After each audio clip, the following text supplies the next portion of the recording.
Aquí comienza El Pulso del Fútbol de Caracol Radio, con César Augusto Londoño y Oscar Rentería. Amigos, ¿qué tal? Saludo cordial, bienvenidos al Pulso del Fútbol. Hoy viernes 5 de junio del año 2020. La frase del día: el secreto de mi éxito ha sido rodearme de gente más inteligente que yo. Andrew Carnegie. Don Oscar Rentería, ¿cómo está usted? Bien, César, gracias a Dios muy bien en este viernes cultural, claro que en pandemia. Un saludo muy especial para usted y para todos los oyentes del Pulso. César, Juan Manuel Lillo estuvo en Bogotá con Millonarios y en Medellín con Nacional. Y casi todos los periodistas, no lo recuerdo a usted entre ellos, le dieron durísimo. Mejor dicho, lo hicieron echar de ambos equipos. Hoy día, cuando Guardiola lo lleva como su asistente técnico al Manchester City, ¿sabe o no sabe Lillo? Esa es mi pregunta. Lillo sí sabe. Yo lo critiqué porque no dio resultados en Millonarios, pero Lillo es un hombre que sabe, es un hombre que ve muy bien el fútbol y que tiene un discurso bastante encantador. La noticia de que Juan Manuel Lillo va a ser el asistente de Guardiola es la demostración de que el éxito no solo se mide por los resultados. La felicidad, la tranquilidad y el conocimiento también son indicadores de éxito en la vida, ¿no le parece? Pues hombre, yo creo que sí sabe y debe saber mucho para que Guardiola lo escoja como su asistente técnico en el City. Aquí le fue muy mal, y yo diría que le fue muy mal con los periodistas. Parece que con los directivos de los equipos no tanto. Pero es que ¿sabe qué sucede? Hay gente que habla muy bien de fútbol, pero no dirige bien, dirige mal. Mira el caso de Diego Gallego, no ha triunfado como técnico, pero es un entrenador que describiendo el fútbol es muy bueno. Le pasó a Jorge Valdano, le pasa a Lillo, creo que le puede pasar a Jorge el Patrón Bermúdez, que dirigió y fracasó y ahora está en la parte dirigencial. De mi parte cierro el tema con esta. De pronto entonces será, mi querido César, que Guardiola no lo lleva para trabajar en el equipo, sino para que le hable al oído. Yo creo que sí, y me parece que como asistente puede ser un formidable asistente, porque tiene una visión distinta del fútbol, porque lo ve bien y puede ser para eso, los trabajos los hace Guardiola. ¿Y quién le hable al oído, quién le diga cosas? Juan Manuel Lillo.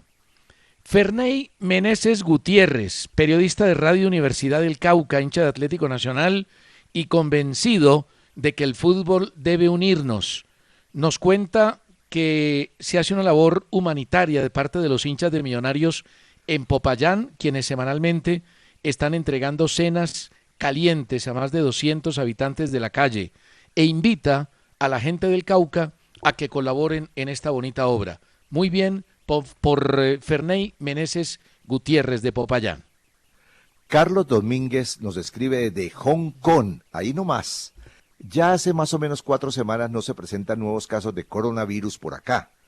Les comparto un artículo del periódico El País de Cali en junio del 2019, donde se detalla la suerte de la Selección Colombia en las últimas 5 tandas de penales en torneos competitivos, Copa América y Mundial. En ninguna el equipo ha salido victorioso y por lo tanto las estadísticas no favorecen a la selección cuando va a los penales, que son accidentes de juego, como lo mencionó César en el programa de ayer. Carlos, un saludo muy especial. Todos en el mundo desperdiciaron penales, jóvenes o veteranos. La presión, como usted lo dice, mortifica e influye, pero es necesario practicar y no pegarle al balón de cualquier manera. Le cuento además que no comparto lo de César, al llamarle accidentes de juego a los tiros desde el punto penal. ¿Por qué accidentes, si están determinados para definir los empates? Le explico, don Oscar. Cuando yo hablo de que el penalti es un accidente, me refiero al penalti como jugada dentro del campo, porque es que el accidente es un suceso no planeado y no deseado que provoca un daño, y cuando uno comete penalti ni lo desea ni lo ha planeado y le está provocando un daño por haber cometido una falta dentro del área. Lo que no comparto es a quienes califican la definición por cobros desde el punto penalti como una lotería. A mí me gusta la definición por penaltis, no creo que sea una lotería, porque para uno patear bien un penalti lo tiene que haber entrenado, tiene que superar la presión, tiene que superar los nervios. Yo creo que en la definición de un penalti, en el cobro de un penalti, lo que se está mostrando es un estado de confianza. En la medida en que sea positivo, hay más probabilidades de convertirlo. En la medida en que se vuelva desconfianza, hay más probabilidades de errarlo. Juan Carlos Buriticá le dice a don Oscar Highlander Rentería, escribe desde Dos Quebradas Risaralda, pide el gol de Leider Preciado que le marcó a Túnez en Francia 1998. Pregunta que si ya lo pasamos, no lo han pasado en el programa todavía, no lo hemos pasado. Y Mario Hernández dice que si en la época del 50 había narraciones de fútbol y hay algún testimonio de grabaciones sobre algún gol. Yo no conozco ninguno. En el 50 no sé si se narraba el fútbol, voy a averiguar con don Guillermo Ruiz Bonilla, que más adelante estará en el programa, y queda pendiente el gol de Leider Preciado. De pronto, quien sí sabe es mi hermanazo del alma, Hugo Uller en Barranquilla, que anoche en Conexión nos dijo que él había jugado en el 30, con el primer balón que se utilizó en un que mundial. Le gustaba el balón, Oscar. Bueno, Fray Sierra está muy preocupado por la salida de Guimaraes y dice que si América está mal económicamente, ¿cómo será la situación de los equipos chicos? Pues Fray, terrible y muy preocupante. Pedro Alexander Holguín desde Bucaramanga me felicita por mi alemán, pero me da durísimo cuando hablo francés. Además le cuento que en el Boca Junior de Cali, para responderle su correo, los goles se repartían entre Alejandrino Genes y Solano Patiño. Y a Ferney Alejandro García en Medellín le respondo que no es fácil sacar arqueros como Higuita, Córdoba, Mondragón o Calero, pero aún así aparecen figuras que van respondiendo como Chaus y Montero, entre otros. Yo, en Oscar, el alemán, ay, el francés definitivamente no. El alemán por ahí, por ahí. Wilson Gutiérrez, de la bella hija del sol, Barranca Bermeja, quisiera saber si le podemos aclarar cuándo vuelve el fútbol, cuándo comienza nuestro torneo, si hay alguna fecha. El ministro de Deportes estableció una fecha que es la del 8 de agosto, pero lamentablemente seguimos esperando los protocolos, no llegan todavía. Hay que esperar que determine el gobierno a través del Ministerio de Salud para saber exactamente cuándo puede regresar el fútbol. Esta mañana entrevistamos a Juan David Pérez, presidente de Atlético Nacional. Muy interesante el diálogo en 6 AM con don Gustavo Gómez y con Espinosa. Entre muchas de las cosas que dijo, manifestó que él no estaba de acuerdo en que se cortara y se interrumpiera la primera liga, que él cree que lo que empezó debe terminar y después mirar cómo se podría hacer un segundo campeonato si es posible, pero él es partidario de terminar la Liga 1. Nos escribe a elpulso@caracol.com.co Juan Diego Arroyave Cano desde Calgary, en Alberta, Canadá. Espero me lean hoy, junio 5, día de mi cumpleaños, y me envíen un saludo. Felicitaciones, don Juan Diego, que cumpla muchos más. Acá juego con un equipo principalmente de colombianos llamado Andinos, creado hace cerca de 20 años. Con respecto a las opiniones acerca de Gabriel Fernández, quisiera añadir a Hugo Morales, ese argentino que jugó hasta los Olímpicos con Argentina y le dio muchas alegrías al Nacional. Los escucho todos los días, dice Juan Diego, a través del podcast, y mi hija, que tiene apenas 3 años, también los oye. Pues yo realmente, Hugo Morales, ¿usted lo recuerda bien, César? Yo no lo recuerdo tan bien. Sí, lo recuerdo, jugador que estuvo en Atlético Nacional con oficio, un buen jugador. Mire, a propósito de hijos, Iván Ayala, desde Toronto, en Canadá, nos hace un recuento de los 84 días que han pasado desde que sus hijos Maximiliano y Luciana no van a la escuela. Dice que en Canadá 1.800.000 testeados, 94.000 casos, 7.700 muertos, hay mucho control, mucha preocupación, el 90% del comercio cerrado apenas ahora se está hablando, y comenta una curiosidad, que los hijos estaban compartiendo el sándwich del almuerzo y le dijeron al papá: papi, pónganos por favor el pulso del fútbol. Le manda un abrazo a su padre que estuvo de cumpleaños. Qué bien eso. Felicitaciones y muchas gracias. Para José Martínez, el Pío Valderrama fue un crack, pero su tío dice que fue mejor Diego Umaña. A ambos le contesto, hicieron historia y jugaron muy bien, pero personalmente yo me quedo con el pibe. Wilmar Semante pregunta por qué Colombia no asistió a los mundiales del 2002, 2006 y 2010. Simplemente, Whitman, porque no clasificamos. A William Escobar Arce le digo que hay técnicos que prefieren los centrales con buena estatura y luego que saquen limpio el balón desde atrás. Claro que hay centrales fríos, como usted dice, citando a Perea y a Escobar en Italia 90, y hay otros que pudieron llegar más lejos, como los Murillo, por ejemplo. Generalmente los centrales calidosos son fríos, porque están llenos de confianza. Los centrales que no son calidosos, pero son vehementes, son demasiado enérgicos, como el caso de Puyol, por ejemplo, o el caso entre Andrés y Luis Carlos Perea de Perea, que era el que normalmente iba al choque, al juego mano a mano. Andrés era de muchísima más calidad. Andrés Fernández nos escucha hace mucho tiempo. Dice que por favor no peguemos pullas. Aquí no pegamos pullas. Aquí, don Andrés Fernández, hablamos de frente. Yo, don Oscar Rentería, cuando le tengo que decir las cosas, se las digo tan y sonando. Y escribe Abelardo Hernández preguntándonos cuáles son los dos jugadores jóvenes que para ustedes en Europa tiene más futuro. Yo le voy a dar dos. Uno que me gusta mucho, que es Jadon Sancho, el inglés de 20 años del Borussia Dortmund. Es un jugador muy bueno, con una enorme capacidad de definición. Además, sabe con la pelota, tiene técnica, puede eludir contrarios. Y el otro puede que lo sorprenda. Se llama Winston McKennie, norteamericano, del Schalke 04, tiene 21 años, volante.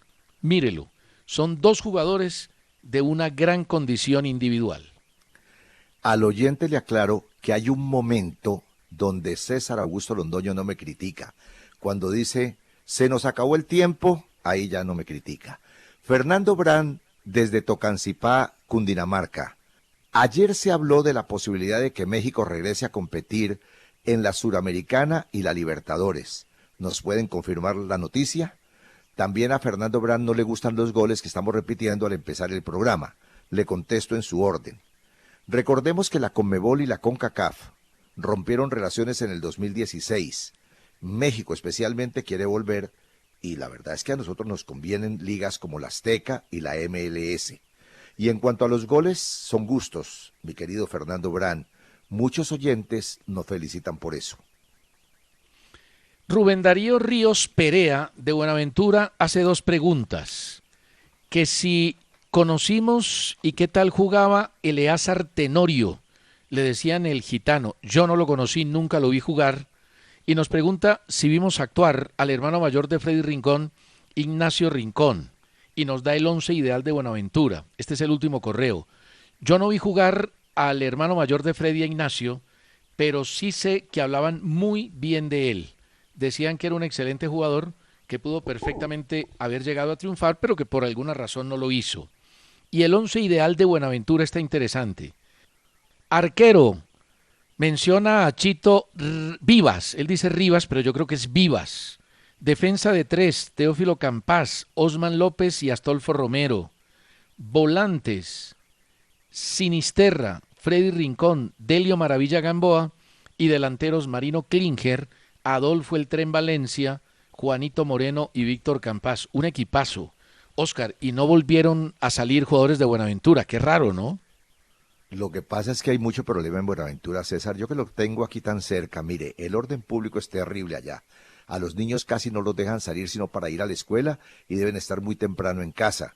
Además, las canchas tampoco abundan. Yo recuerdo que todos estos jugadores de fútbol, como Maravilla Gamboa, Marino Klinger, Eusebio Escobar, salieron de una cancha que había en Buenaventura donde el pasto no apareció nunca. Era simplemente tierra y barro. Y ahí salieron estos jugadores. Lo mismo que ha sucedido siempre con Tumaco y con Quibdó, con el Chocó, que la plata al Pacífico no le llega, se la roban por ese tremendo problema que tenemos los colombianos, que es otro coronavirus, no, hasta peor que el coronavirus, que es la corrupción. En Buenaventura tienen un gran representante como empresario de fútbol y como hombre de bien, Luis Felipe Pozo. Ya seguimos. Rodrigo Giraldo desde Manizales. Tengo un buen amigo en Manizales que se llama Rodrigo Giraldo, le decimos el Tuzo, pero no creo que sea el mismo. Pregunta por Bilardo y por Subeldía. Dice que cuál fue el legado que dejaron en el fútbol suramericano y por qué fue tan importante el Estudiantes de Subeldía en los años 60. Y que le recuerde una anécdota de un entrenamiento al que citó Bilardo a sus jugadores en Argentina a las 5 de la mañana. Bueno, primero, Subeldía fue trascendentalmente importante en el fútbol argentino porque desde que comenzó el fútbol profesional en Argentina, 1931, hasta 1966, 35 años únicamente ganaron los títulos los 5 equipos grandes. Y en 1967 empezó la era de Estudiantes. Empezó a ganar títulos un equipo humilde y chiquito, que tenía jugadores como Poletti en la portería, Aguirre Suárez, Malvernat, Manera, Verón, Pachamé, Madero, Echecopar, Ribaudo. Muchos de ellos vinieron al fútbol colombiano como jugadores y como entrenadores. Ganaron la Copa Libertadores 68, 69 y 70 y en el 68 ganaron la Copa Intercontinental. Aquí me podría yo regar hablando de Estudiantes porque admiré ese equipo. Era un equipo que le dio al fútbol cosas que no tenía. El balón parado, aprovechar todo lo que brindaba el reglamento. Sabían incomodar al rival hasta el punto de que se hablaba de antifútbol y se habló en un momento de alfileres y de Vivaporub en los ojos para que no vieran los jugadores. Pero era un equipo de una gran condición física y muy disciplinado. Efectivamente jugaban a defenderse muy bien, contragolpeaban, tenían un líder en el medio que era Bilardo, un volante de marca que era Pachamé, Madero era un exquisito con la pelota, pero a veces arrancaba bien de atrás. Manera era un jugador de una técnica excepcional, marcador izquierdo, gran cabeceador, y Verón era otro talento arriba, además Echecopar era el número 10. Y la anécdota es una especie de copia de Bilardo a Subeldía. Resulta que Subeldía tenía la costumbre de entrenar a las 10 de la mañana y tomaba el tren en Constitución con Bilardo, con Poletti, con Conigliaro y con Ribaudo, y se iban hablando en el tren de táctica, de fútbol, de cómo poderle ganar a los rivales con un equipo muy barato y de jugadores que no eran conocidos. Y un día, cuando los jugadores se estaban relajando, los citó no a las 8 de la mañana, sino a las 6 de la mañana en la estación del tren. Y cuando vieron que la gente que madrugaba llevaba una bolsita con el almuerzo, les dijo, mire, ustedes hacen lo que les gusta, lo que más les encanta, les pagan por ello, los tratan bien y se quejan por los entrenamientos. Y fue una lección que aprendieron. Bilardo hizo lo mismo porque en un verano muy grande puso al equipo a las 7 de la mañana y los jugadores le protestaron. Y un día los citó en la estación del metro a las 5 de la mañana y les dijo, mire, todos esos empleados arrancan a las 5, se tienen que levantar a las 4 y llegan a su casa a las 8 o a las 9 de la noche. Ustedes trabajan 2 horas y son unos desagradecidos. Desde ese momento aprovecharon la lección, pero sin duda que este Estudiante de La Plata le dejó como lección al mundo del fútbol que los chicos podían derrotar a los grandes. Fue tan fuerte el Estudiante de La Plata de esa época que yo me hice amigo años atrás con el gordo José María Muñoz, quien ha sido el mejor narrador deportivo en fútbol que ha tenido la Argentina. Ya murió. Yo me hice amigo con José María a través de La Voz de los Estados Unidos y cuando empezó a sonar Estudiantes, un día me llamó el gordo y me dijo, yo trabajaba en Todelar, y él me dijo, Oscar, ¿por qué no hacemos un dúplex? Y yo le dije, ¿y cómo lo hacemos? Me dijo simplemente, como van a jugar Copa Libertadores equipos colombianos con Estudiantes, y yo necesito ese sonido, tú me das el sonido de ustedes, y cuando juegue Estudiantes yo te doy el sonido de Estudiantes de La Plata. Y empezamos a transmitir por primera vez en la historia de la radio colombiana partidos de Copa Libertadores no jugados por equipos colombianos, sino simplemente por Estudiantes de La Plata cuando enfrentaba a otros rivales vísperas de venir a jugar a Colombia con los que habían clasificado en nuestro país. Se hizo muy famosa la intervención del gordo Muñoz con Estudiantes de La Plata y empezamos a conocer a los jugadores de Estudiantes de La Plata y a su técnico Subeldía mucho antes de que ellos vinieran a trabajar en nuestro país. Martín Rodríguez escribe a elpulso@caracol.com.co. No es Cochise, pero aprovechamos para saludar a ese gran y buen amigo Cochise Rodríguez, un gran ciclista que tuvo Colombia con él. Martín dice lo siguiente: les agradezco mucho el programa y sobre todo la valentía de reconocer los errores cuando se cometen y leer los correos que quieren desdibujar sus figuras.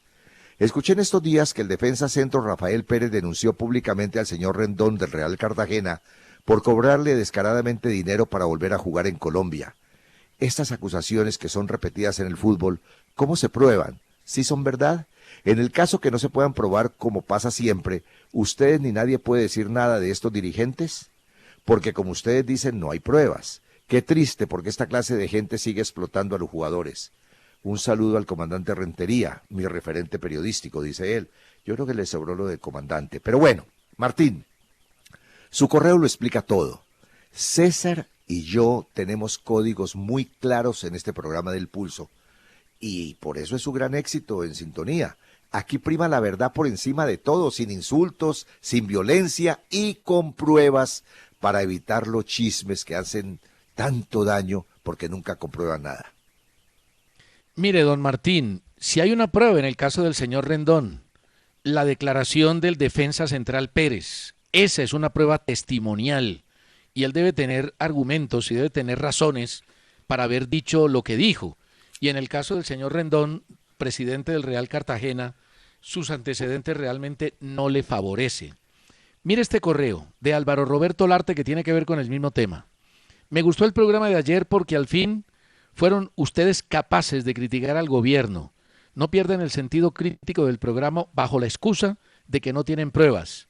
Dele madera a todo el que sea, sobre todo don Óscar Rentería, don Álvaro. La crítica para nosotros no es un fin, es un medio para buscar la verdad. Y usted, para cuestionar la honorabilidad de una persona, necesita pruebas. Ahora, en una gestión, en una actuación, en un partido de fútbol, usted perfectamente puede criticar lo que fue el trabajo o el desempeño de una persona, de un entrenador, de un jugador de fútbol, de un dirigente. Esa es otra cosa. Pero la crítica por la crítica, simplemente criticar por destruir, acabar con la honorabilidad, con la honra de una persona sin pruebas, no me parece que sea justo ni correcto. Por eso, como dice Óscar, nuestros principios en este programa son para buscar la verdad, pero con argumentos y con suficiente ilustración. Para Wilmar Enrique Barón, el ministro Lucena ha sido prudente en el manejo de la pandemia y nos critica por nuestro afán para que regrese el fútbol. Yo lo siento, Wilmar, pero el ejemplo que nos dan otros países es muy claro. El fútbol tiene que volver pronto en Colombia. Jorge Eduardo Rodríguez desde Sogamoso manifiesta que le gusta un solo torneo al año y nos pregunta si estamos de acuerdo con Dudamel como nuevo director técnico del América. Pues yo le comento, Jorge Eduardo, que a mí sí me gusta Dudamel, pero váyase despidiendo de esa posibilidad porque ya me confirmaron en el América que Dudamel es mucho más costoso que Guimaraes. Y póngase las pilas, Jorge Eduardo, porque se quieren llevar a Duván Vergara también del América.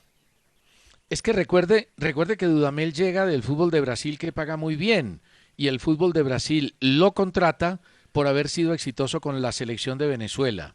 Y esto del fútbol suramericano, Paraguay vuelve con fútbol el 17 de junio. En Perú ya están entrenando los equipos en Lima y todavía no hay protocolos, esperando la fecha de reinicio del campeonato. Ecuador también entrena y apenas el 22 decide cuándo comenzar la liga, que va a ser en julio, y Chile anunció que el 31 de julio comenzará su liga.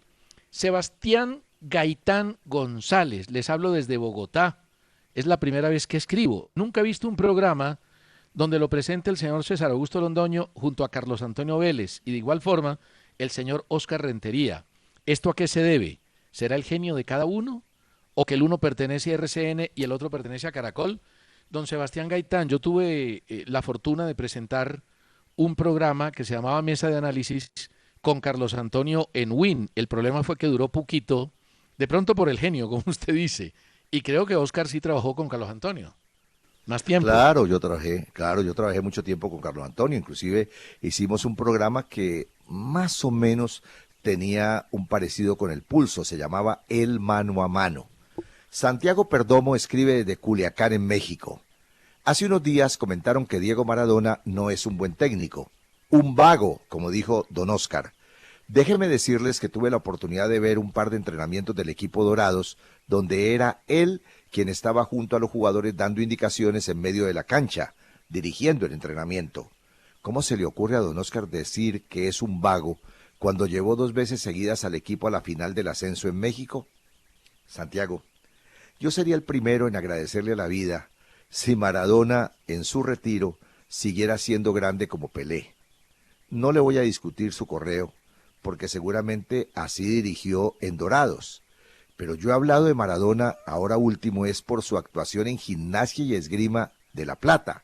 Me da tristeza verlo, es impresentable ante un equipo con jugadores e hinchas, y además de su comportamiento en los últimos días, prefiero mejor no hablar.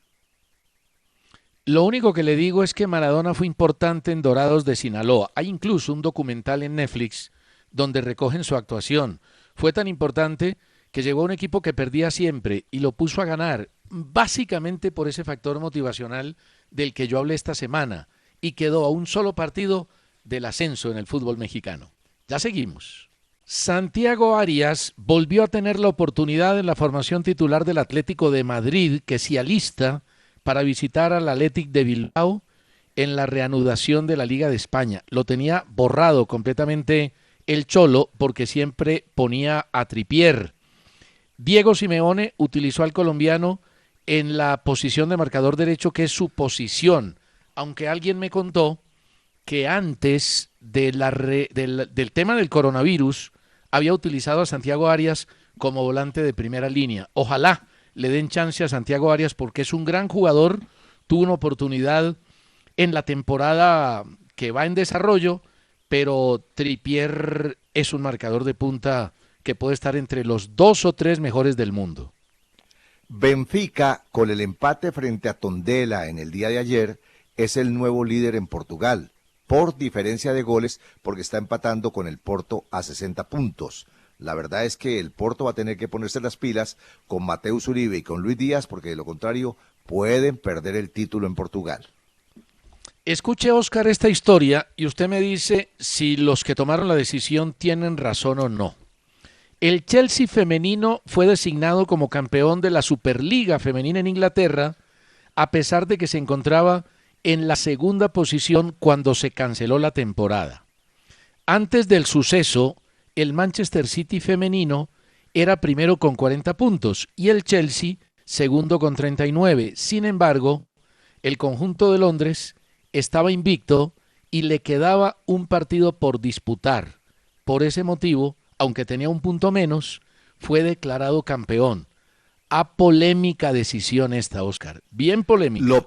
Mire, lo pueden hacer los ingleses, lo pueden hacer los chinos, lo pueden hacer en cualquier parte del mundo, pero eso es un atropello. Eso no puede ser así, César. ¿Cómo le van a dar el título a un equipo que, si bien es cierto, tiene un partido pendiente, no está de primero? No, hombre, es una falta de respeto, es un atropello, así de sencillo, un atropello. En cambio, mire, lo que sí es hermoso es que entregaron ya el tercer estadio para el Mundial en Qatar. Es un estadio que se llama Education City, porque está próximo a una universidad. Le cuento que esos estadios de Qatar, ojalá, César, que Dios nos dé vida para estar en ese Mundial, porque esos escenarios sí son escenarios modernos, agradables, le dan oportunidad a todo el mundo de acomodarse bien, la prensa tiene muchas facilidades, mejor dicho, que Dios nos ayude porque hay que estar en Qatar. Ese va a ser seguramente el mejor mundial de la historia si se hace. Y digo si se hace porque recuerde que el tema de Qatar sigue en entredicho por los sobornos que supuestamente se pagaron para conseguir la sede del Campeonato Mundial de Fútbol al anterior Consejo Directivo de la FIFA. Y digo que puede ser el mejor del mundo porque entre el estadio más lejano y otro hay 2 horas en auto. No hay que tomar avión. Es un país chiquitico y uno va a tener la posibilidad de ver al día 1 y hasta 2 partidos del Campeonato del Mundo. Una sensación. Bueno, Oscar, en España hubo alarma esta mañana porque Messi no entrenó, una contractura en el isquiotibial que no es de gravedad, y el Real Madrid completó su quinto entrenamiento de la semana, aunque Zidane bajó la carga por la cercanía del regreso a la liga. El manejo de las cargas físicas es el tema más preocupante en la liga española. Ya Luis Suárez está recuperado de la intervención en la rodilla y podrá estar listo el fin de semana. El plantel del Madrid no va a tener descanso en sábado y en domingo porque el partido del 14 contra el Eibar está encima. Hemos sacado como resumen algunas declaraciones del jugador Sebastián Villa del Boca Juniors sobre el problema que tiene en Buenos Aires. Ha dicho Villa: no importa si este proceso judicial tiene aún varios meses por delante, porque confío en mi verdad y en la justicia. Mi imagen y mi carrera han sido dañadas en las últimas semanas. Reitero que nunca agredí a una mujer. Quienes me conocieron de cerca en estos casi 2 años que llevo en Argentina saben de las situaciones de violencia que sufrí, siempre con la amenaza de arruinarme mi carrera. Les cuento la situación de Wilker Fariñez de Millonarios. Resulta que la empresa Amber, que es la dueña de la mayoría de acciones de Millonarios, es la empresa dueña del Lens. Tienen la misma cabeza. El Lens siempre ha mirado el fútbol colombiano como una alternativa y particularmente Millonarios porque es de la casa. Y uno de los candidatos a ir al Lens siempre ha sido Wilker Fariñez. Hace 2 años, un poco menos, el Lens quería a Fariñez, venía de ser superfigura en la eliminatoria anterior contra Venezuela y superfigura en el Campeonato Mundial Sub-20. El Lens ofreció 3 millones de euros por Fariñez y le firmaba un contrato de 1 millón de euros al jugador en caso de ascender. Y resulta que el empresario de Fariñez, que no sé en qué estaba pensando, dijo que no y no aceptó la oferta. Hoy la situación para Millonarios y para todos los clubes es muy complicada. Anoche Hugo Higuera nos habló de que el Junior pierde mensualmente más de 3.000 millones, Tulio Gómez habló de 1.800, el Nacional pierde más de 3.000 millones también cada mes por la ausencia de fútbol, por la ausencia de partidos. Pues resulta que Millonarios también tiene un tema complicado con Fariñez, porque su contrato representa el 10% de los contratos del equipo y hay una intención de Lens de llevarlo a préstamo. Eso hay que manejarlo. Es muy probable que se vaya Fariñez. El 25% de los derechos deportivos en caso de una venta pertenecen al Caracas Fútbol Club, pero no habría derechos sobre el tema del préstamo. Me parece, Oscar, que Fariñez se va a ir al fútbol de Francia. Y deben dejarlo ir. Si la propuesta es buena y le sirve a Millonarios y también al jugador, que se vaya, porque Millonarios puede solucionar el problema de otra manera. Ahora, tengo una noticia que a lo mejor no es buena para el Independiente Santa Fe, aunque también no conozco cómo está el contrato de él, si termina ahora en mitad de temporada o termina en el mes de diciembre. Pero oficialmente me contaron que el Junior quiere recuperar a Sambueza y quiere contratar también a Pisano del América. Es decir, se fijan más en el equipo barranquillero, en Pisano, que en el regreso de Rangel. El Junior no tiene problemas. Si viene un arreglo económico con los jugadores, sucede cuando el dueño tiene un equipo de fútbol y tiene supermercados. Los Char son dueños de Olímpica y los supermercados en esta época están de florescencia, llenos de clientes y llenos de ventas. O sea que yo creo que el Junior, además, la familia Char siempre le ha invertido mucho dinero al cuadro barranquillero, no tiene dificultades. El tema de Sambueza en Independiente Santa Fe es que gana muchísimo dinero, es el jugador más costoso del equipo cardenal, algo parecido a lo de Fariñez con Millonarios. Renovarle por la misma cifra no es fácil. Intentaron bajarle el sueldo y Sambueza no aceptó y el tema sigue ahí en las conversaciones. Mira esta polémica proposición. Los técnicos de la Bundesliga pidieron aliviar las medidas del protocolo sanitario impuestas desde el regreso del fútbol, argumentando la mejoría general de la situación en ese país. Desde la reanudación no ha habido ningún caso positivo del COVID-19 que que se haya detectado en los 36 clubes implicados. Yo creo que el tema de la Bundesliga es particular, el tema de Colombia es distinto, porque aquí los picos altos están por venir, lo han dicho todos los especialistas. Y aunque el ministro en un determinado momento habló de que un caso aislaría a todo el equipo, yo creo que ese tema se está revisando por las autoridades porque no sería lógico hacerlo. Recibo un WhatsApp con inmediata respuesta de Tulio Gómez, el presidente y dueño de la América. Se refiere a usted por lo que acabó de decir hace poco aquí en El Pulso y manifiesta que usted es muy bondadoso, que usted es muy buen amigo, pero que las pérdidas de la América ojalá fueran de 1.800 millones de pesos al mes, que ya el asunto está llegando a 2.500 millones cada 30 días. Y le voy a Oscar, dar... yo me lo imaginé, me pareció muy cortica la cifra del América, porque es que el América este año se reforzó con 9 jugadores para tratar no solo de defender el título, sino de tener una buena participación internacional. Pero la cifra de 1.800 millones se la escuché yo a don Tulio Gómez el día que criticó severamente a la Asociación de Futbolistas hablando con Marino Millán en Cali. De todas maneras siga siendo bondadoso.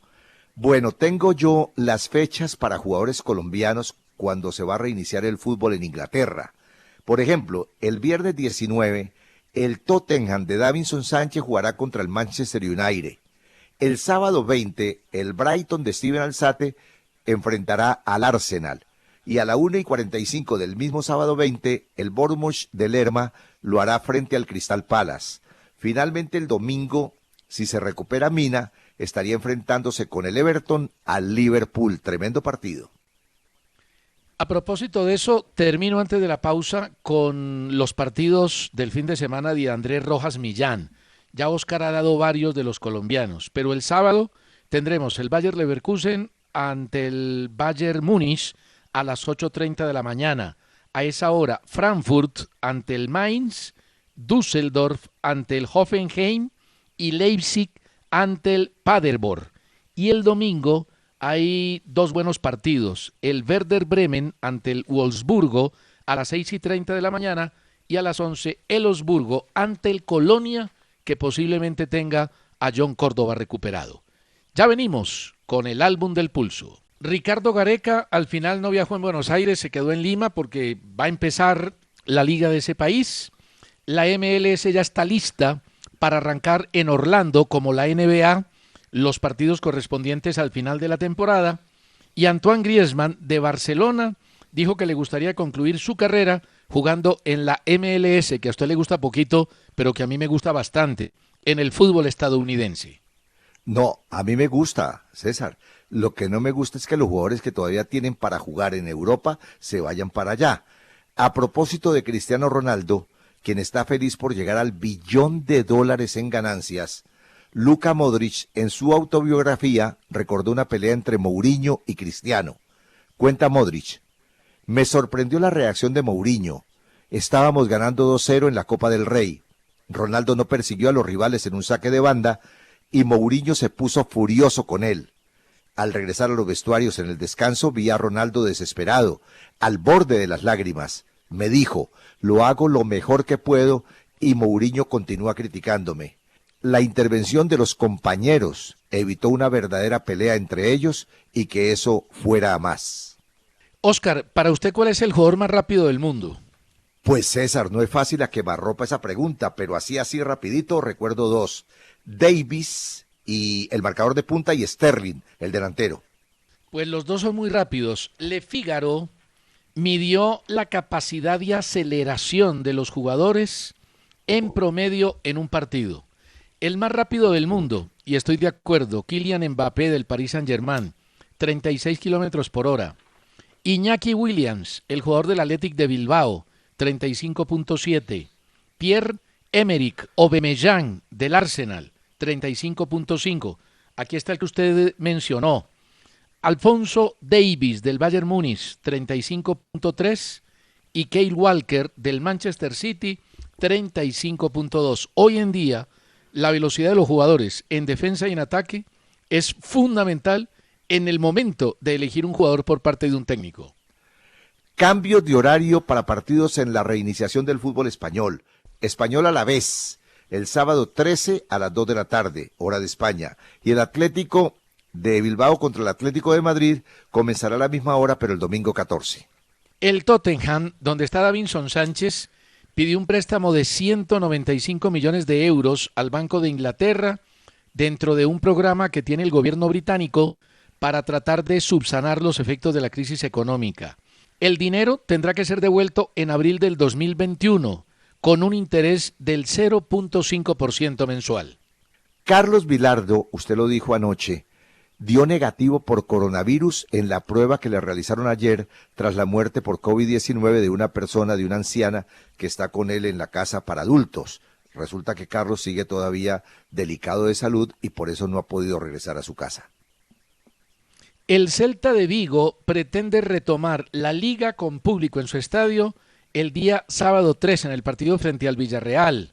Las autoridades de Galicia le permitieron un tercio del aforo en las graderías. En el álbum del Pulso, con don Guillermo Ruiz Bonilla, el primer historiador de fútbol de América Latina, vamos a hablar de las grandes crisis del fútbol, las paras del fútbol a lo largo de la historia. Don Guillo, bienvenido y hablemos de la primera crisis que fue en los años 50 en la época del Dorado. César, un cordial saludo para ti, para Oscar y para toda la gente que nos escucha. Ahora que hablamos de todas estas crisis y toda esta cantidad de situaciones especiales, tendríamos que hacer referencia a que nuestro fútbol ha tenido algunas situaciones muy conflictivas de crisis en algunos problemas básicamente de tipo directivo. Mira tú que en el Dorado, por ejemplo, cuando el campeonato se inició en el 48, se arrancó con todas las de la ley, pero luego la federación o la liga sanciona a la Di Mayor y la desafilia. La Di Mayor en el mes de marzo era acéfala, no había no teníamos contacto con nadie ni estábamos reconocidos por nadie.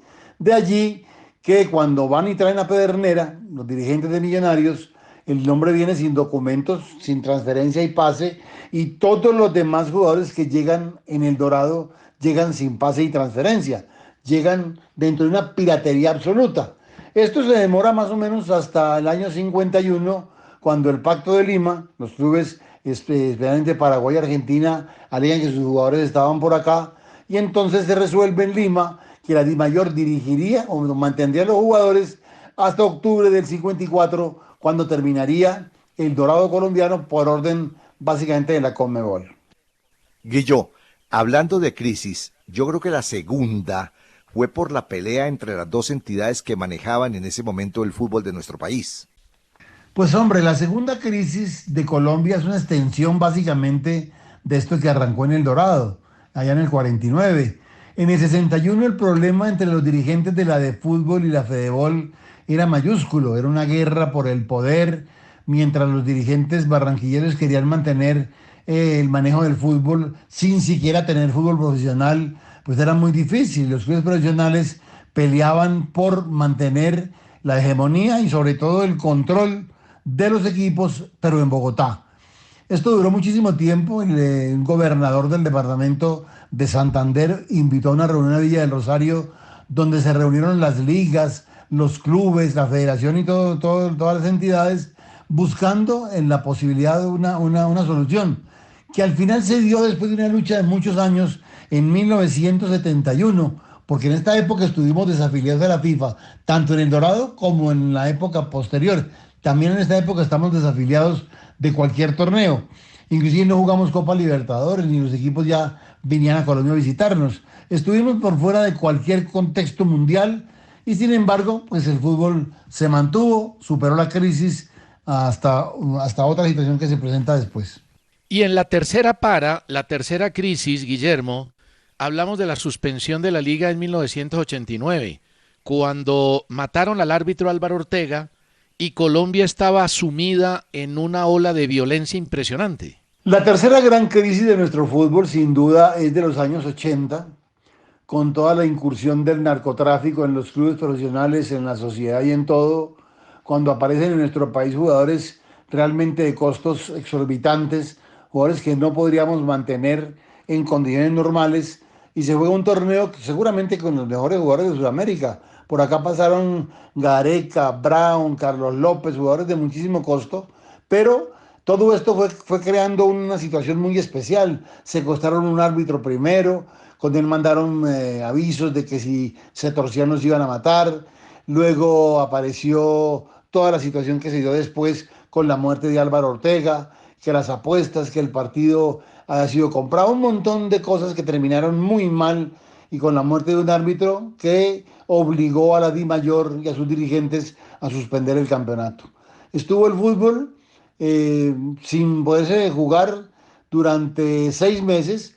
Ya en el mes de abril, cuando aparece Protabaco, se reinició el campeonato y se superó la tercera gran crisis de nuestro fútbol.